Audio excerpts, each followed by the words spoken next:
இல்லையா, என் கெரியரின் உச்சத்திலே இருக்கிறேன் அப்படின்னு. அந்த உச்சத்துக்கு போகிறதுக்கு காரணம் இந்த பிளாக் மணி தான். இந்த பிளாக்ல டிக்கெட் விற்று இந்த மாதிரி வரக்கூடிய கலெக்ஷனை காமிச்சு தான் 600 கோடிக்கு வியாபாரம் ஆயிருக்கு, 800 கோடிக்கு வியாபாரம் ஆயிருக்கு அப்படின்றதெல்லாம் சொல்லித்தான் இவர் இன்னைக்கு உச்சபட்ச நடிகர் அப்படின்னு சொல்லி அமர்ந்திருக்கிறார்.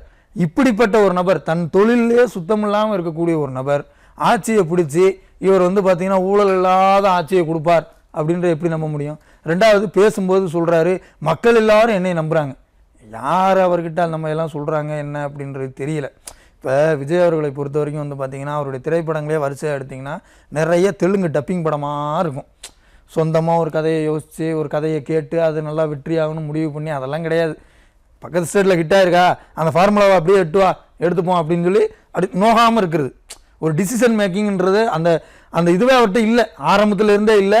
இந்த மாதிரி தெலுங்கு டப்பிங் படமாக நடிச்சுக்கிட்டு இருந்தார். இன்றைக்கி அரசியல்லையும் அந்த ஆந்திராவில் நடந்த ஒரு விஷயத்தை எடுத்துகிட்டு ஆந்திரா அரசியலை அப்படியே இங்கே டப்பிங் பண்ணுறதுக்கு பார்க்குறார்.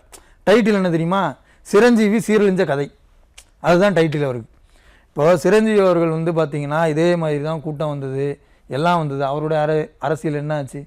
இப்போது அதே போல தான் இங்கே நீங்கள் ஆந்திரா வரைக்கும் கூட போவேணாம். தமிழ்நாட்டில் 2016 மக்கள் நல கூட்டணின்னு ஒரு கூட்டணி வந்தது. இன்றைக்கி வரைக்கும் நீங்கள் மக்கள்கிட்ட போயிட்டு மக்கள் நல கூட்டணியை பற்றி பேசுனீங்க அப்படின்னாலே சிரிப்பாங்க. ஏன்னா அந்த அப்படிப்பட்ட ஒரு கூட்டணி எல்லாரும் இன்றைக்கி சிரிக்கிறாங்க, கிண்டல் பண்ணுறாங்க. ஆனால் அந்த கூட்டணிக்கு வந்த கூட்டன்றது இருக்குல்ல, அவங்க நடத்தின பொதுக்கூட்டத்திலலாம் பிரம்மாண்டமாக கூட்டங்கள் எல்லாமே வரத்தான் செஞ்சிச்சு. கண்டிப்பாக. ஆனால் வெற்றி பெறலையே. எவ்வளோ வாக்குகளை வாங்கினாங்க?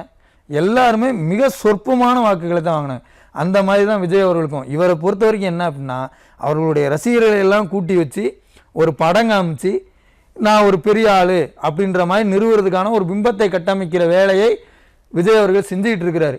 ஆனால் அது எடுபடாது. ஏன்னா இந்த மாதிரி பல பேர் கூட்டத்தை நம்பி ஏமாந்தவங்க நிறைய பேர் இருக்காங்க. அந்த வரிசையில் தான் இவரும் ஏமாற போகிறாரு.